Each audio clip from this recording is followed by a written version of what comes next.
VeloVoices. Many voices, one passion. Pro cycling for fans by fans.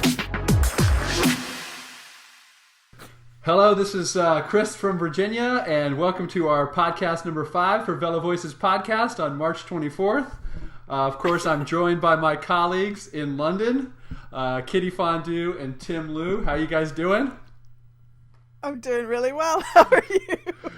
So, something funny just happened. We started our podcast, but then Kitty thought she was flooding her bathroom with her bathtub. So we had to stop, and now we're starting over. So it was very humorous. Anyway, okay. We're back at it, and tonight we're going to be talking about racing. We're only going to be talking about racing, so we're really excited. Obviously, there's been a ton of races since our last podcast. So we're going to be talking about Tirreno-Adriatico and where we ended on that. I don't think we called that one right last time. We're going to be talking about Milan-San Remo, Flanders, E3 Harelbeke, Gent-Wevelgem, Volta Catalunya, and of course Criterium International. And then we're going to check in on our classics team, and of course then we'll end with our traditional sprint finish. So Tim, last time we were well into Tirreno-Adriatico, and you and I were like, yeah, if Sky does their job, then Chris Froome will win, and they will have won both Paris-Nice and Tirreno-Adriatico. Of course, something happened, something called Stage 6. So walk us through what happened there at Tirreno. Yeah, thanks for reminding us about that, Chris. So when we recorded our last podcast, as you say, Chris Froome had just moved into the overall lead at the end of Stage 5, and we confidently predicted that he would have absolutely no problem whatsoever with the climbs on Stage 6. Yes, well. So 3 trips up the Sant Elpidio al Mare later, with its gradients of 27% or 30%, depending on who you believe, Right. Vincenzo Nibali went on the attack over the top, and he teamed up with Peter Sagan and Joaquim Rodriguez to completely derail Froome in the Skytrain. That move put Nibali in the Maglia Azzurra by 34 seconds, and he only lost 11 of them in the concluding time trial to wrap up back-to-back victories and complete a matching pair of tridents. Yeah, so the interesting thing about that climb that I thought was that it had a sharp right-hand turn into it. So as soon as the riders had to make this turn, they lost all their momentum, and bam, they're on 27% in wet conditions, freezing cold, and guys were walking. I mean, what a ridiculous sight that was. So, a lot of talk afterwards, right, about was it too hard? And obviously, the race organizer gets on and he's like, that was too hard. It shouldn't have been that way. So what's our take? What do you think, Kathy? Was it too hard, or was it like the perfect spectacle for pro cycling? Well, from a fan's point of view, it was pretty spectacular, actually. Because, I mean, as a cycling fan, all you really want to do is watch the guys suffer, really, don't you? I had a bit of an argument with Scott at Velocast about this, because he later on with Milan-San Remo, he'd sort of said something about riders shouldn't criticize the course on Twitter or in public. If they wanted to criticize it, they should just ring up Michele and he'd take their call. And I just kind of think, he said that because Cancellara had sort of had the hashtag sadomasochism on his thing, that it wasn't really a race, anymore because of how difficult it was. Yeah. And I, well, that's his opinion, to be honest. and he's the one that's riding the race. So, I mean, I think that they should be able to say whatever they want, whereas... but I don't necessarily think it was too hard, because obviously there were a lot of people that got over it, including Cancellara. Yeah. So I think it was just. I don't think the weather helped. That's for sure. Well, it's clearly we're going to be talking about that for years, right? It's clearly a memorable race, and I thought Michele Acquaroni's, his tweet where he said, "If you lose half your peloton, you just have to be honest and learn from your mistakes. Many of you enjoyed it, but it was too much. We have to find the right balance." And I think we all can agree with that. So there was kind of one standout story, right, kind of at the end, which is a young Taylor Phinney trying to make the time cut. Tim, tell us a little bit about that. Yeah, for all the criticism of the route, I think sometimes what you get when you have challenging climbs like this is you get stories like Taylor Phinney's. So he was struggling along with the gruppetto, and effectively he got isolated. He was left to ride on his own when all the guides riding around him decided to abandon. But he kept going, and he did finish. He finished on his own, dead last, 37.5 minutes down, and afterwards he put out a series of notes just saying that he had been thinking about his father as his inspiration to keep going.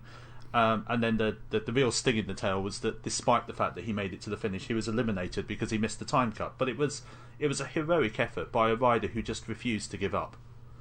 Yeah, I think it really became kind of the story of Tirreno-Adriatico, if you think about it. I mean, everybody was complimentary of Nibali, and, obviously we think highly of him for just being able to get through that and finish first. I mean, what a tough guy. But when you think about, like, Panache and you think about, like, courage, what really stuck out was Finney's story and kind of his list of tweets after the race where he was just like, I thought of my dad as an inspiration and there's no way I'm giving up. And the funny thing is that in Milan-San Remo, like, a bunch of the broadcasters had thought he had abandoned. Yeah. Right? And he is like, guys, didn't you watch last week? Don't you know? Yeah, don't you know me? I don't exactly. abandon. So I thought that was kind of interesting. All right. Well, speaking of Milan-San Remo, then we finished Tirreno-Adriatico in awful weather in Italy, and then we go to, the first monument of the season in Milan-San Remo, and we also have the most memorable conditions that you can think of. So, Tim, give us a quick recap of what happened on that day. Oh, what a race this was, eh? It was, it was actually literally a race of two halves. We talked about it being a race of patience, but I guess ultimately it was a race of tactics, which was unpredictable all the way up to the final 10 or 20 metres. And yeah, I think we all know how this panned out. The race was stopped in freezing, snowy conditions after 117 kilometres because the Passo del Turchino was impassable. It restarted again a couple of hours later with the second leg of 130k, but crucially it bypassed Limani, which prevented an initial selection from shaking out some of the sprinters. And then we got to the Cipressa, so the last 25 kilometres or so, and then all the big moves started. So Cannondale had to chase down a dangerous five-man break. Philippe Gilbert then attacked on the descent. Skyzy and Stannard got into a three-man move alongside Sylvain Chavanel. And in the end, we ended up with a six-man selection, which contained Stannard, Chavanel, Cancellara, Sagan, Luca Paolini and Gerald Scholek. Scholek did the wise thing. He sat in the wheels, he bided his time, and when Sagan opened up his sprint in the last 250 metres, he just swept past him to take the first win ever in a World Tour race for MTN Quebecer. And that's quite a story, the whole background behind that team, isn't it? Yeah, what they're trying to do in Africa and bringing cycling to Africa in all forms. And then, Kitty, what did you make of the pictures that were coming out of the peloton during the kind of intermission? Oh, I have to say, this is the thing I liked best about Milan-San Remo, frozen eyeballs and everything, was the fact that when they were riding in all that snow, we didn't have any pictures yet, so it was all coming through on Twitter, and it was just, you're just sitting there thinking, what? Are you kidding me with this? And then when they all started sort of tweeting pictures of, ice-covered helmets and how everybody had a hairdryer trying to do something with it, I thought that was really exciting. And my entire tweets of the week was just on how the race unfolded on Twitter. Yeah. Which I think was just really quite, because obviously they have better things to do than tweet while they're racing. But, this was just like right then this sort of bare emotion coming out. And, it was just really quite amazing. Yeah, some of the pictures that like the Grubers took or Christoph Roman took of these riders. Amazing, They looked literally like someone had dipped them in water and then put them in the freezer, and then pulled them out. And they looked so old. Oh, yeah. I mean, they just looked like 100 years old. Just like, wow. Yeah, it aged them. So, obviously these conditions caused some to abandon, and then others decided that they would stick it out. And obviously one of the guys who abandoned it was Tom Boonen. and he complained about, having to race in these conditions, and basically kind of, like the week before, kind of threw the race organizer under the bus. So, Tim, what do you think of that? I mean, what are these race organizers to do? It's not their fault it's snowing. Yeah, and I think I'm in two minds about it. You see some of the pictures that's even from the first couple of hours where the riders are struggling through what's clearly sub-zero conditions on snowy roads, and on the one hand you can kind of understand Boonen saying, these were tough conditions. It wasn't just a normal cold race, but on the other hand, we're talking about Milan-San Remo. We're talking about a race that produced a fantastic finish with the weather not really causing any significant dangers that we saw, at least, and it produced a great story at the end. And although I think I don't point any finger of blame at Boonen for deciding that the bus was the best place to stay, but at the same time we had Mark Cavendish taking off his leg warmers and riding just in his shorts, so it was doable. They're not conditions I'd have wanted to have ridden in by any means, but what a race it was, and to think that we might have missed out on it as a result of the weather.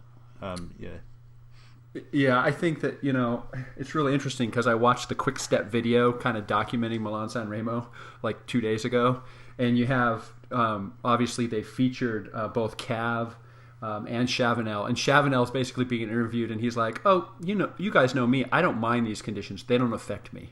And I'm like, what a hard man that guy is. All right, and of course we had some unsung heroes in this race. Ian Stannard just being the aggressor the entire time, trying to make something happen, and then out of nowhere, everybody's like, Finney has abandoned. He zooms down the hill, the last hill, and he almost catches that elite group, and he gets like 7th or something. And everybody's like, Finney just crossed the line in 7th. Yeah, didn't he abandon a while ago? Right. So I thought that was brilliant riding, and we're going to talk a little bit more about those two later on in the show. Okay, so from a wonderful memorable Milan-San Remo, we head to Belgium now, and we start basically the cobbled classics with this 200-kilometer opener at Door-Vlaanderen. And I don't know what's going on in Europe this season, but the weather for the classics has been absolutely miserable. And, Doors didn't disappoint. It was like freezing cold. There was a little rain. So with 55 kilometers to go, we basically have Matty Heyman and Gert Stegmans out front on their own. But this huge chase group of guys like Bjorn Lukermans, Oscar Gatto, Vogler, of course Ian Stannard's there again. We see Stein de Volder from Radio Shack and Vandenberg from OPQS. They come all together right before the Quermont. And I don't know where Vandenberg has gotten these guts this season, but he has been at the front, at the pointy end of the spear at every one of these races he's been in so far. So he tries to attack everybody on the Paterberg, but he doesn't get far. And so on the last climb, these 10 riders come over the Nokerberg, and Ian Stannard tries an attack, one of these seated Cancellara moves. He gets a little bit of a gap, but they bring him back, and as soon as they bring him back, Vogler goes. And it's kind of this classic Vogler moment with 100,000 grimaces and all the faces. And, he's holding like 13 seconds with 5 kilometers. And then at the red kite, he's basically got 9 seconds. And he starts to cramp up. And Ian Stannard basically brings the group back up to Vogler, and Gatto gets right behind him and clips him with 10 meters to go and wins the whole thing. So it was a great race. Vogler was really upset about Stannard kind of bringing this group back. What do you think, Tim? Does he have a right to be upset, or was Stannard just trying to win the race? Yeah, I'm not really sure why Vogler is so upset, to be honest. I think Stannard was doing what he thought was best for him at the end of the race, and Stannard had no interest in sprinting for second. Here's a guy who, as he proved at San Remo, he's a guy who has a great engine, but he's no sprinter. So if he was doing exactly the best thing for him, which turned out to be the worst possible thing for Vogler. So much though I love Tommy, I'm not really sure what he had to complain about. Yeah. Well, they're not even on the same team, so why would you let somebody? Why wouldn't you chase him down? Yeah, I mean, Volker was kind of like, who is Stannard working for? And the answer to that question is he was working for himself. Yeah. Did they make some secret pact at the beginning? If I go, you'll back off, right? I wasn't sure if it was some English-French rivalry. I know that, the rumors are that in the peloton, people really hate racing against Volker. He's kind of a pain in the butt. So who knows? But anyway, it was a very exciting finish. You thought, oh my gosh, Volker's going to get it by a nose, and then, the cat swoops in, Gatto, and takes it. And, who was expecting him to win this thing? So it was completely unpredictable. All right. So from there, 2 days later, in the same region, I love that we're in Flanders, we have E3 Harelbeke, which is basically a 211-kilometer dry dress rehearsal of the Ronde.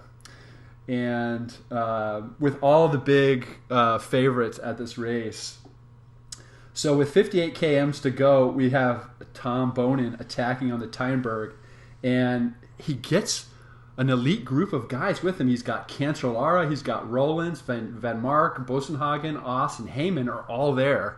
And they get, quite a bit of time. I think it's like 26 seconds out, and, they keep getting time. And Sagan had missed the move because he had some kind of mechanical problem with his bike, some kind of wheel problem. And so he basically has to rally his team to chase this elite group down. And these guys are fast over the cobbles. So Liquid Gas gets on the front and hammers it. And with 43 kilometers to go, they all kind of come back together. And what was amazing is that Sagan and Chavanel kind of jump to that front group. And as soon as they do, the group starts to separate again on the Paterberg. And so now coming off of that climb, you have Boonen again, who attacks on the Paterberg. You have Stybar, you got Cancellara, Sagan, Heyman, and Oss. And then you got this group right behind him of Chavanel and Geraint Thomas chasing. And so, the time is now ripe. We head to the classic Quermont climb. Boonen puts in an acceleration there, and you got Cancellara right on his wheel. But then at the very top, Cancellara looks around and realizes, oh my gosh, I only got one, quick step rider with me in Boonen, and there's a couple of others back there. I got to go now. And so he puts in a classic staying seated acceleration and just rides away from the group. It is vintage Cancellara, and Boonen, according to Boonen, he bonks right there on the Quermont, and we never see him again. And so you get this kind of elite group of Chavanel, Sagan, Oss, Geraint Thomas, and Langeveld trying to chase down Fabian Cancellara. But they never see him again. They never see him again. He starts out with 10 seconds, and then he hits a cobbled section, and it goes to 15 seconds. And while he's on the cobbled section, those other guys are riding on the sidewalk. So, Fabian basically from 33 kilometers out rides for the win, and he wins by over a minute. So, yeah. So, Tim, I'm going to ask you first, and then I'm sure that Kathy's going to want to chime in here. We talked last week about how teams have kind of learned to handle Cancellara, and this is basically his first win since, Strade Bianche last year, I think. So, yeah. What was it this time that allowed Fabian to succeed? I think a combination of things, really. I think he got his timing absolutely right, and all it takes, even though people know it's coming. Firstly, it's you have to respond, and you have to respond immediately, Tim. And I think there was just a little moment of hesitation where everyone looked at everyone else. And before you knew it, he was gone 10, 15, 20 metres. And trying to chase Cancellara when he's eked out a little bit of daylight is a completely different proposition to responding to him straight away. So, hats off to Fabian. He got it spot on, and he rode a brilliant race. Yeah. Okay, Kathy, come on. What do you think? I agree. He rode a brilliant race. Everybody knows this stuff is coming, and I am a little bit tired of hearing about how Fabian's a one-trick pony. The tricks work sometimes, so shut up. But yeah, he's got to time it just right. and then he can go, and then that's that. And as we saw today, Sagan's taking a bit of a leaf from his book, actually, except without maybe 35 Right. kilometers back. But I've got to say, it was really exciting because I was following it on Twitter because I was at work and I'm not supposed to be watching cycling while I'm working. And then I just couldn't bear it any longer. And so about 4 kilometers from the finish, I started watching it and trying desperately not to show on my face that I was so excited. Yeah. But it didn't work, and luckily they're all understanding in my office. So Yeah, so I thought a couple of things. One is, basically Boonen had put everybody on the limit on the Quermont except for Cancellara, who has this strange ability to go into the red and then be able to actually time trial after he's put everybody else in the red, which is an incredible ability. And you obviously have to train for that. And then, these cobbled sections, it's like Cancellara and Boonen both have this magical ability to actually gain time on all their rivals on the cobbled sections. I mean, if you watch the cobbled sections, every time you see these guys, the time's going out when they're kind of riding away from everybody. And then obviously Sagan had to do a lot of work just to get into that group in the first place. And so I think he really had extended himself. He was the closest person to be able to get on Fabian's wheel. But, when Fabian does this sit down and ride away thing, if you are not right on his wheel, like Tim said, then it's game over, lights out. So Tim, here's the magical question.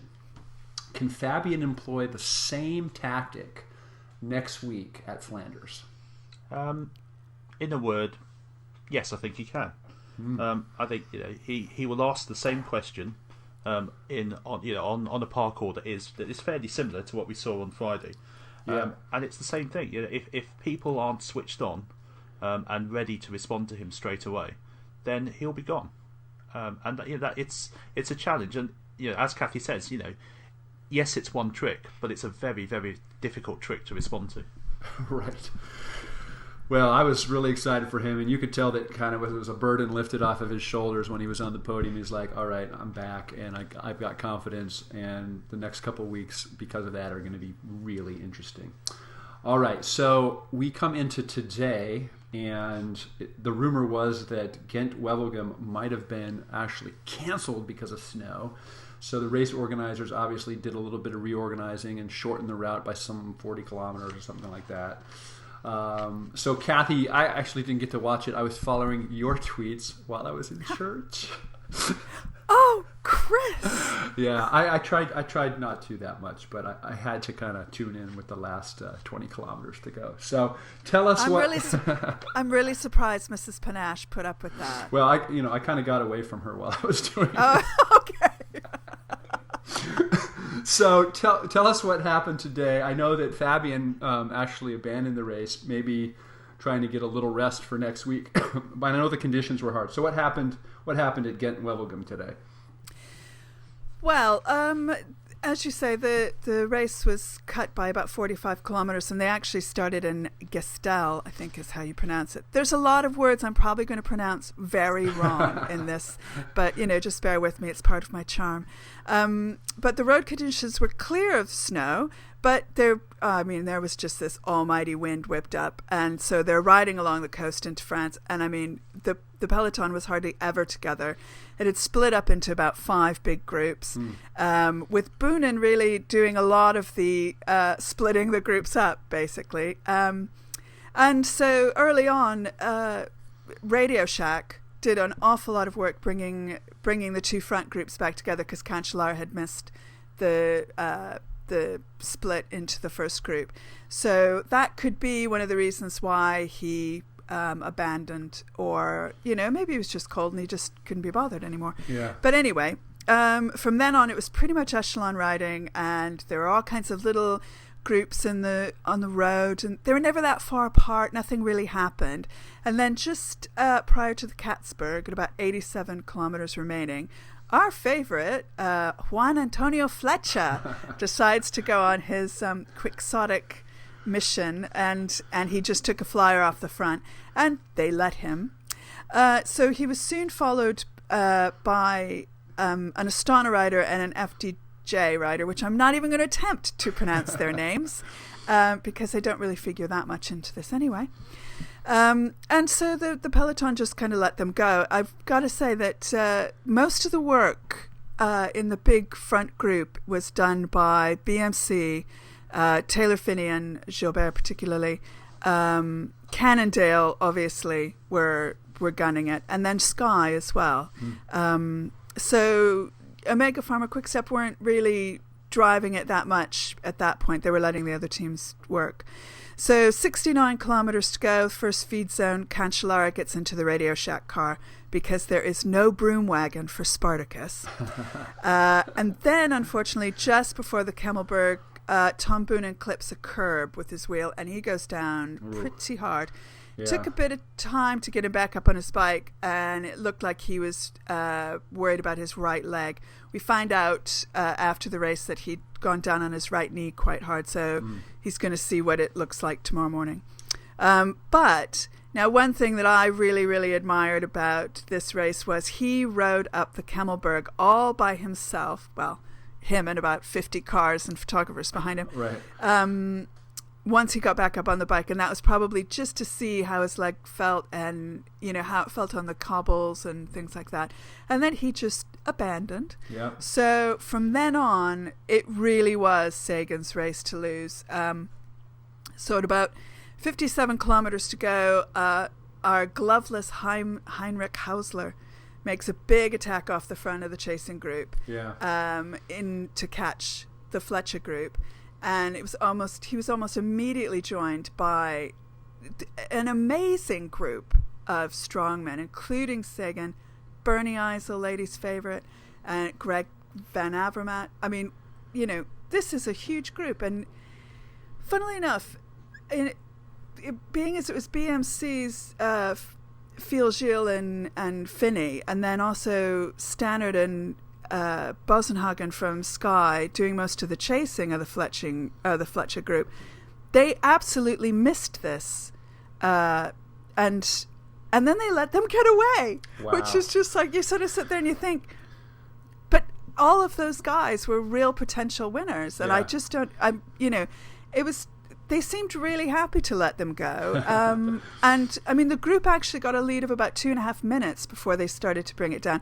And then it held steady at about 1.5 minutes. And then it just stuck there. I mean, it didn't seem like the peloton was able to group itself, or I don't know if they thought that with so many potential winners, i.e. egos, there was no way they were going to stay together, that they were just, you know, going to start looking at each other a little early and so that they could just shut it down, or right. Maybe they thought that they could hold the group close enough without chasing them down until near the finish, or maybe they just didn't have it in them to chase. But I mean, it just seems really strange to let a group that has a rider like Sagan in it go that far ahead. Yeah. And they really paid for it. So as they were coming up to about the last 15 kilometers, the peloton did get their act together, and then Sagan just did not look like he was in the mood to hang around, because he was not going to be on any step other than the top step in the podium today. You could just see it on his face.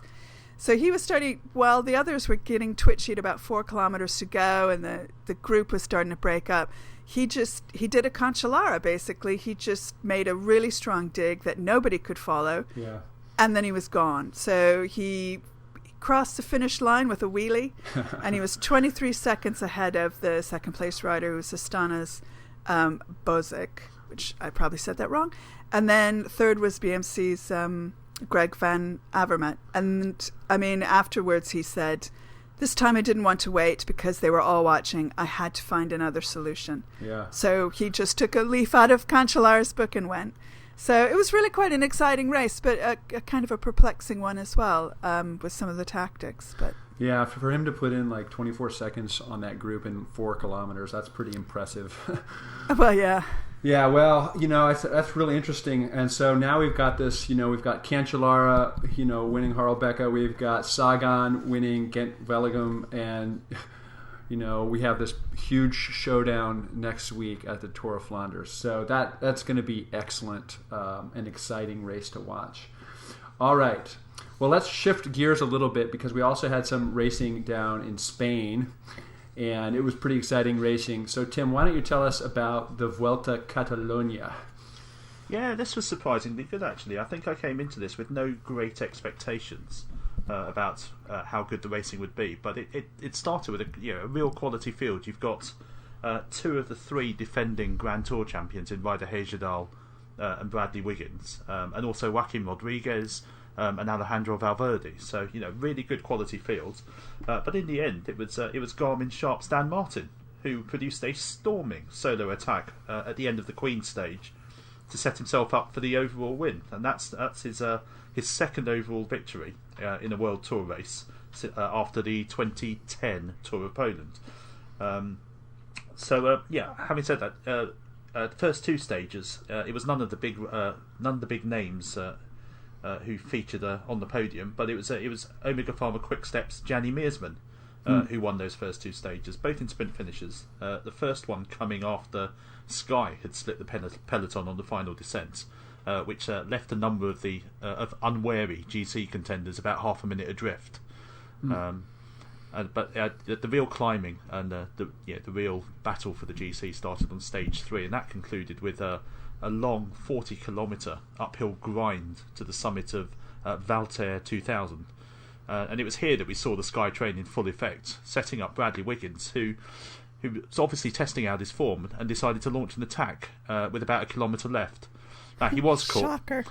But I think you have to give him credit for trying. He's clearly trying to test out his form ahead of the Giro, and he looked to be there or thereabouts. He was never going to outlast, I think, the likes of Nairo Quintana, who did eventually go clear to take a very impressive win, and then Valverde came in just behind him to move into the overall lead. But it's an interesting stage with an unexpected ending. So having moved into the lead at the end of stage 3, Valverde then crashed out on stage 4, which was a little bit unfortunate for him. But we had the big concerted attack by Dan Martin and a number of others, which showed, I think, exactly what people need to do to break Sky's control of the peloton. It's no good attacking in ones and twos. You've got to attack in numbers, and you have to attack hard. And in some ways, I think it's almost more surprising that people haven't cottoned onto that beforehand. Yeah, what was really impressive about Dan Martin is that he kind of went out from the beginning of that stage solo, and then at the end there, it looked like he was just motoring up that mountain and nobody was going to touch him. It was like that was his stage to win. And then, of course, you have Jürgen van den Broek and Robert Gesink who go off the front of the Sky train together, and Sky can't really respond. They just kind of have to set their tempo and see if they can do it at the end. But I think the unpredictability of those three strong guys going up at all different paces, and then, of course, you had Quintana at the end too, even up the attack that main group with a pace where he almost caught Martin. I mean, people were on the broadcast were like, "Oh, Quintana's going to catch Martin," but Martin would not be denied. And so, the next couple of stages, I know he got some time bonuses and things like that to help him seal the deal.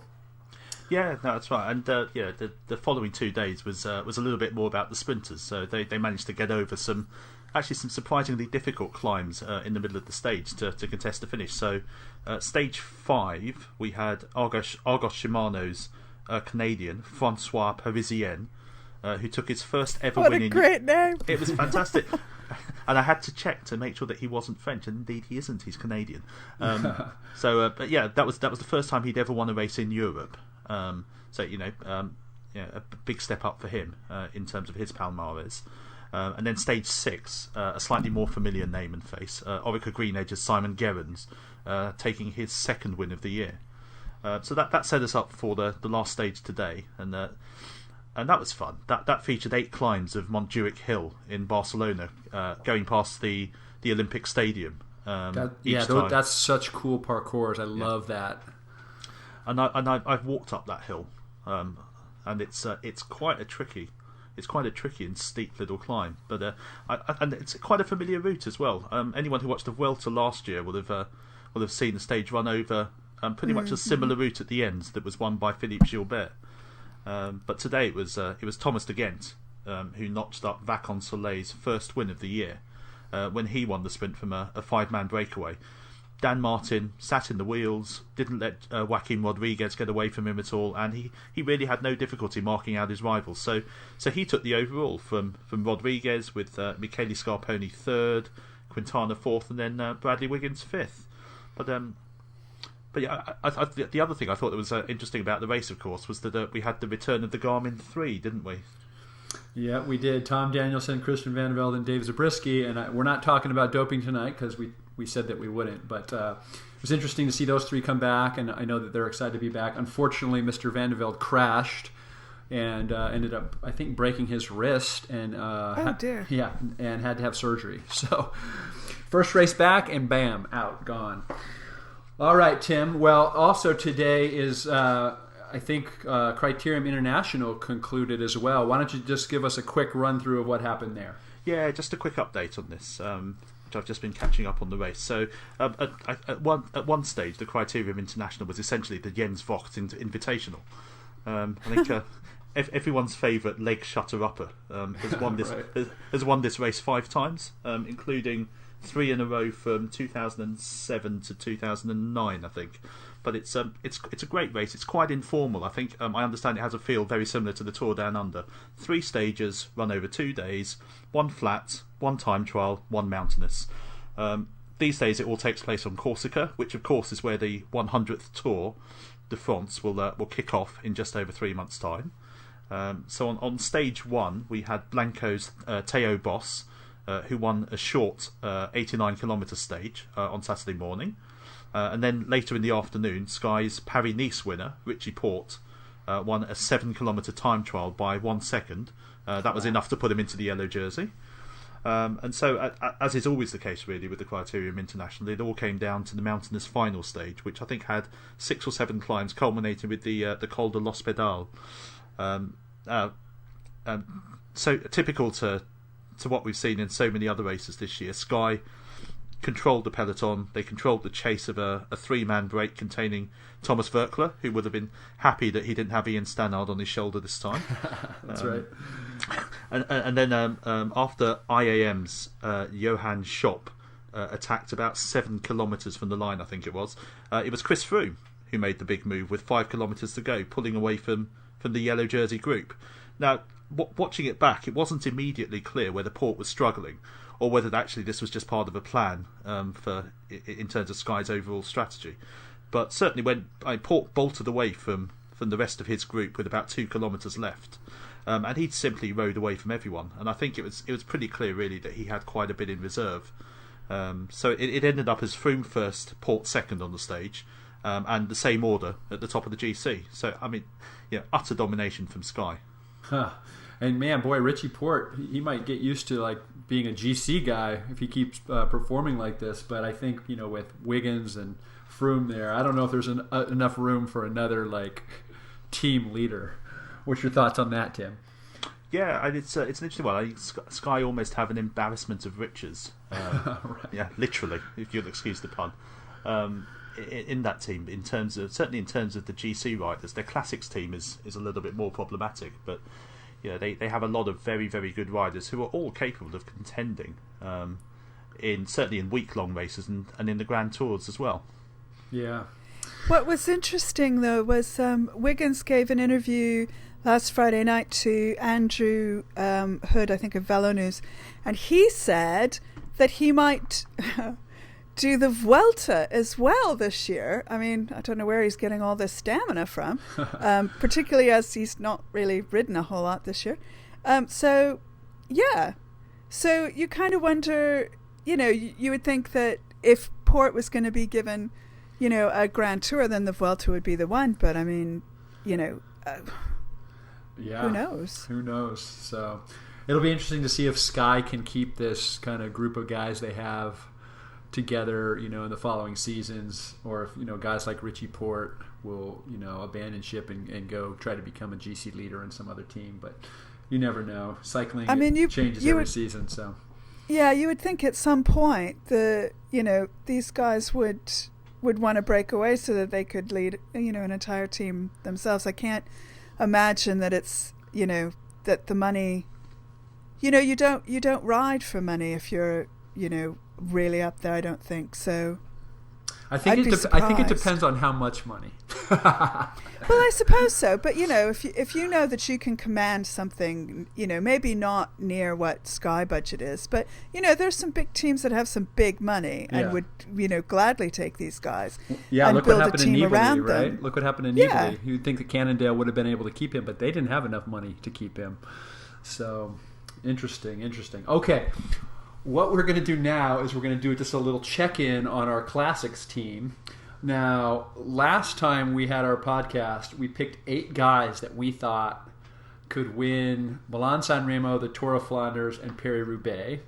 And obviously only one of those races has been raced so far, which is Milan-San Remo. But all these guys have also been in the Classics.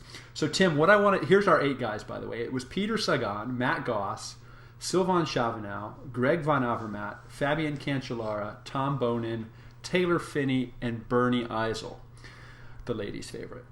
So what I want to do is I want to go down this list and let's just give these guys a grade on their performance so far. And so I'm just going to start with Peter Sagan, and we'll just go A, B, C, and D. I don't think anybody's failing, but we'll see. So, Tim, Peter Sagan, how do you grade him so far in the Classics campaign? Sagan, I think second in Milan-San Remo, second in E3, and then first today. I think really you have to grade him as an A. Yeah, definitely. I mean, and kind of looking good for Flanders. And I don't think he's riding Paris-Roubaix. So really, next week is what's left for Sagan. Okay, Kitty, how about Matt Goss? Well, he didn't finish Milan-San Remo, and he didn't finish today. So I give him an E. Because he's done nothing. And I thought, what an opportunity he had in Milan-San Remo. And I know guys left that race because of a variety of reasons. We had Nibali actually abandon the race close to the finish just because he couldn't get his body warm. And when you can't get your body warm, you really got to be concerned about your health, and you leave. But Gossi, right? Here's an opportunity. They've taken Lamani out, so he doesn't have to worry about getting over that. You saw the guys that finished, Chalak was the best sprinter there, and I think Goss could have given him a run for his money. So I think that was kind of an opportunity lost there. All right, the next one is Sylvain Chavanel. I will give him a grade. I will give him a grade of a B. He has been in almost every finale. He was, 4th at Milan-San Remo, and he was 6th at Harlebecke. And he always seems to be the protagonist at some point in the race. Yeah, he always lights it up. Yeah, but for some reason, he just hasn't figured out how to be there in the finale, to either get a podium spot or to win. And so for me, with Bonin being kind of maybe on the ropes a little bit with this leg injury and possibly, and his slow form coming, I think he's their guy next week for Flanders. And so I have to kind of withhold my overall grading for next week. Now, Tim, how about Greg Van Avermaet? He's shown a kind of improving curve here. Yeah, no, that's right. He's quite he's quite difficult to grade overall. I think he was in the main group that finished in San Remo. I think he was in the main chase group again at Harlebecke, but he was 3rd today at Gent-Wevelgem. Got in the right move. Okay, didn't cover the winner's move, but he was in the ballpark. So he's improving, as you say, and showing good form. So yeah, I would say a B for GVA. Yeah, we'll see. I mean, if he keeps on this trajectory, he should be, right there at the end, maybe at Flanders. We'll see what happens. All right, Kitty, I strategically planned it this way. I thought you did. Yeah, I'm that smart. Oh boy, actually, it's just lucky. You get to grade Fabian Cancellara. What do we think? Well, 3rd in Milan-San Remo, 1st in E3, and he didn't finish today. So you gave Chavanel a B, and Chavanel's not anywhere near him. So I'm going to give Fabs an A-, because, I think the form's there. He didn't need to... I don't think he needed to finish Ghent. He didn't last year anyway. Right. So it's not a race that that he targets, it doesn't seem so. Yeah, an A-, I think, for Fabs. Yeah, I totally agree with you. And actually, I might even bump that up to an A, because the other guys we've listed, guys like Chavanel and Sagan and Van Avermaet, all of them have very strong Classics teammates around them. Fabian doesn't have that. Yeah, right? Yeah, he's got the team car, right. And that's about it. Yeah, and so I mean, he's really doing some of this, on his own. So what a performance so far. All right, let's see. Let's go down then to Tom Bonin. I guess I will take Tom Bonin. Well, it all hinges on next week in Roubaix for him. Right now, I give him a C+. Yeah. And the reason I do that, I mean, yes, he was kind of there at Harelbeke, and then he basically said he didn't have an opportunity to eat, which is kind of like a rookie mistake. You got to eat, right? And he's done a lot of whining. It's like he whined about Milan-San Remo, and I don't know. It's kind of like, okay, Tom, if you don't have it, just say, I'm still getting ready. I'm still trying to reach my form. Don't complain. So unless Bonin turns it around, have you been channeling Scott O'Raw? Well, I kind of agree with Scott. It's kind of like, you know what? Race your race. Let these guys race their race, and the best guy will win. And don't complain about the race organizers. That's where I am. You are Scott O'Raw with a silly accent. All right. So Tim, okay, the next two guys, I don't think we can grade the same way as we grade the others, because they were our domestiques, right? They were our guys who were going to be team helpers and be there possibly for the win. So how do you grade Taylor Phinney? Yeah, I think you have to look at Phinney partly maybe as in the role of domestique, but also he's still a young guy. He's learning how to ride the classics. And so any positive result that he achieves, I think, is a big bonus. And we've already talked about his ride to 7th in San Remo, where, do you know what? He didn't need to do that. He could have just coasted in the middle of the main pack, ticked a box, said, do you know what? I finished one of the toughest San Remos in history, right. And be done with it. But no, he stuck his neck out. He had a go, and that was a brilliant ride at the end to 7th. And since then he was middle of the pack at Harelbeke.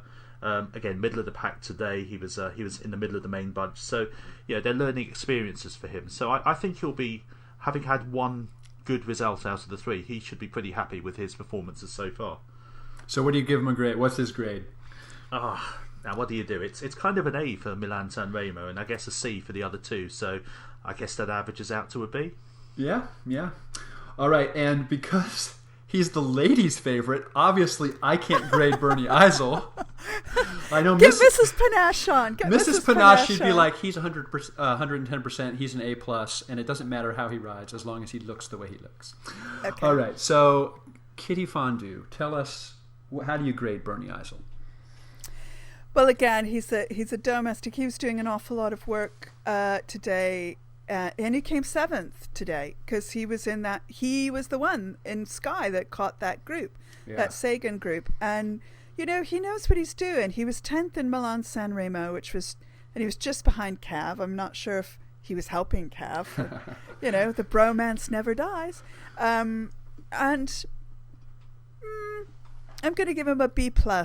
Yeah, I think you're right. I think he's performed quite well, and he's put himself in some situations where he could have been there at the end, and he's definitely helped his teammates out. So that's exactly what you want in a domestique. Yeah. All right. Okay, just a couple questions for you guys. Who surprised you so far in the classics? Tim? I think for me the big positive, and again we talked about him already, has been Ian Stannard. Yeah. Who was cast very much in the role of a domestique for Sky. Here's a guy who, in the big races, he tends to be the guy they put on the front to lead the chase, manage the tempo. But he showed in Milan-San Remo he wasn't just along for the ride. He knew his chances of victory were slim to none at best. But he attacked and he attacked again. And then he did the same thing to upset Tommy Voeckler at Dwarfs-Vlaanderen. So. He has emerged, I think, all of a sudden to become a rider that people have to sit up and take notice of. In the classics. He almost seems like he's Sky's strongest classics rider so far. I mean, he's been unbelievable. And then the other guy for me is Sten Vandenberg from Quick-Step. The guy has been, like I said before, at the point of the spear in almost every race that he's been in. And, he doesn't have that sprint, so he's got to kind of pull a standard where he tries to ride away from everybody in maybe time trial mode. But, boy, I think Quick-Step really, landed a great rider when they signed him. And he's been incredible. Okay, Kathy, who's been disappointing? I mean... Sky's been awfully disappointing. I mean, well, to people that like Sky. Right. They haven't won anything yet, right, in the classics. But you know what? Either has Quick-Step and either has BMC. No. I was going to qualify my, but Sky had said that they were training for classics and that they on paper they've got a pretty good team. I mean, Geraint Thomas is the big disappointment for me in that, because I do like Geraint and I think that he could do amazing stuff in the classics, but he crashed out. He's crashed out a couple times actually, and so that's kind of, I suppose, a disappointment. BMC. Do you know what though? Phil Gilles has been at the pointy end of these things. He's been doing a lot of work, a lot of chasing. Yeah. He's not looking to win these necessarily. He's looking on to the Ardennes. So I don't think you can be disappointed in Phil Gilles on these. You can with Thor Hushovd, because they keep talking him up, and I didn't even realize he was in the race today. Right. So that's mine. And I think, you got to look at Quick-Step too. This is the classic squad, right? This is the team that's designed to win, to dominate this week. And they have, with Boonen out, that, and Chavanel not in today, there that goes. And so I don't know. Yeah, Tim, anybody stand out for you as disappointing, or have we covered it? Yeah, I'd almost stick up a little bit for Geraint Thomas, I think, because he hasn't been there as Sky's main man, and I think it's often easy to forget that as a road racer, at least, he's still relatively inexperienced. I think the biggest disappointment for me, from a Sky perspective, has been Edvald Higgs Boson Hagendas, who has just been absolutely invisible. Yeah, and I thought he'd be so good. I will give it to Geraint Thomas. He was in that chase group that tried to chase down Cancellara. So he was in that elite 5 of guys trying to chase down Cancellara. But when Sagan, you should have seen the look on Sagan's face. He's like, we're riding as hard as we can, and the time's still going out. How is this happening? So we'll see. Maybe he's kind of, like we said before, I think Paris-Roubaix is kind of a race that Geraint Thomas is kind of looking forward to, and so maybe his form will come there. All right. Well, that was a great discussion, and you know what? I think our team still is pretty solid. I mean, we've had 2 winners, and we've had lots of guys in the top 10. So we'll see. We'll see if Tom Bonin was our. We couldn't have a credible classics team without him, but we'll see if he was our bust pick at the end of Paris-Roubaix. All right, Tim, tell us what's happening in the next 2 weeks. There's just a couple of races, really. Next 2 weeks, we've got, starting on Tuesday, we've got the 3 Days of Japan, which is a race that's generally won by a relatively in-form classics rider. So last year it was Sylvain Chavanel. So that's the kind of rider I think that we're looking for to win that. Then next Sunday, there's a little race in Flanders. The small matter of the Ronde van Vlaanderen. Last year won by Tom Boonen. I think this year not looking so great in terms of his chances. And of course, last year this was the race where Fabien got felled by a stray bidon, wasn't it? And suffered a multiple collarbone fracture. So he wants revenge. So absolutely, and we've talked about them already. You look at the form riders, and it's hard to look beyond Cancellara and Sagan. I'm looking forward to an epic battle there. So that's next Sunday. The following day we have the Tour de Basque country starting. That's 6 days. Some pretty punishing climbs there. It's usually the domain of a Spanish climber. Last year it was won by Sammy Sanchez, but past winners include Alberto Contador, Juan Jose Cobo, Iban Mayo. Did Chris Horner win that? I think he did. I think he did. I think it was either 2 or 3 years ago he won. Yeah. So, I thought maybe it was in 1942 or something. And I think Cherie is going to be at Basque Country. She's actually going to that race. She is, yes. So awesome. All right, then we have Shell de Priest coming up, obviously. Yeah. And then the big one, right? Yeah. The queen of the classics. Yeah, the hell of the north, Paris-Roubaix. So, again, this was... Tom Boonen won this last year. It was the 4th time he'd won there, but Cancellara a 2-time winner there too. And looking back through the archives, I was reminded that it's a race that's also been won by Eurosport's Magnus Bagstedt back in 2004. But again, you've got to look at Cancellara as being one of the big favourites for that. Yeah. All right. Well, man, the next 2 weeks are going to be awesome. All right, I'm so excited. All right, so now let's conclude with our sprint finish. And thank you again so much, everybody, for submitting your questions. I'm going to ask the first question, and Kathy, I'm going to ask it to you. We talked about this a little bit, but this is from, I think, Oliver McCarthy, which is at Oliver_McCarthy on Twitter. Why can't BMC Pro Team seem to win in the Spring Classics? Is it going to change this year? That's hard to say. I mean, I think, as we said, Phil Gilles is really targeting the Ardennes Classics, so, I wouldn't expect anything that major out of him until then. Finney's looking good, but, I mean, I think he needs more luck than anything if he's going to get on a podium. And, of course, Alessandro Ballan isn't, that would be their big card for Paris-Roubaix, because he podiumed a couple of years ago with Cancellara. So, and Tor Hushoff, who knows what's happening with him, right? Oh, well, I mean, I've written him off, unfortunately. So, I don't think BMC has a hope in hell of winning Flanders or Paris-Roubaix. Therefore, they will. But I think the Ardennes. That's when Phil Gilles will really put the pedal to the metal. All right. You get to ask the next question. You can pick which question and go for it. Okay, I'm going to ask you, Christopher. All right. And this comes from Michael Grant from Facebook. And the question is, AG2R and FDJ finished 17th and 18th in the 2012 World Tour ranking. Do you think the French racing talent is spread too thinly across too many teams? Yeah, okay, so have the American answer the question about the French teams. I love it. Yeah.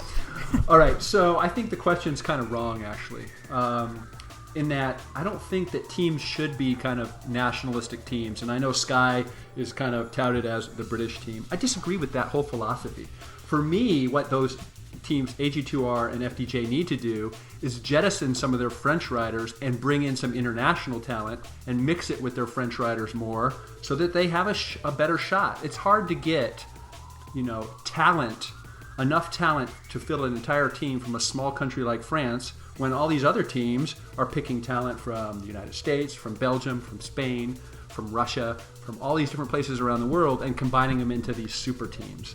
So, I don't think French riding is too spread too thinly across too many teams. I think that's great. I think it's the international talent that needs to come into those teams to make them better. Good answer. All right, Timmy. We talked about him earlier. Richie Port's been putting some impressive rides down lately. What do we see for him in the future beyond 2013? Yeah, now I think this it all depends really on what happens elsewhere at Sky this winter. Because if you look at their roster, they have, I guess, 5 genuine GC contenders, all of whom have finished top 10 in at least one Grand Tour. So you've got Wiggins, you've got Froome, Sergio Henao, Rigoberto Urán, and Port, of course. So with Port, whenever Sky have allowed him to lead the team, he's been outstanding. He won the Tour of the Algarve last year. He won Paris-Nice, obviously. And do you know what? It's a real shame this afternoon. I'd have loved to have seen him given free rein to race head-to-head with Froome at the Criterium International, but sadly we were denied that. Now there is talk of him leading Sky at the Giro next year, and to be honest, I think that's the least he deserves. But I do think it depends on what happens with Froome and with Wiggins in particular. I think the one thing for sure is that if Port does decide to leave Sky, there's going to be no shortage of contract offers coming his way, because he's certainly put himself in the shop window the last year and a half. Yeah. All right. Well, I don't know who wins the sprint finish. Kathy, why don't you pick a winner this week? I'm going to pick you, Chris, because you gave a slightly controversial answer, and I like that. All right. Excellent. Well, thank you all for joining us again. Be sure to follow us on Twitter at VeloVoices or on Facebook at Facebook/VeloVoices. And of course, you can always read our musings at VeloVoices.com. Tim and Kitty, thank you for joining me tonight. Everybody, have a great night, and we'll talk to you in 2 weeks. Good night. Bye. Night.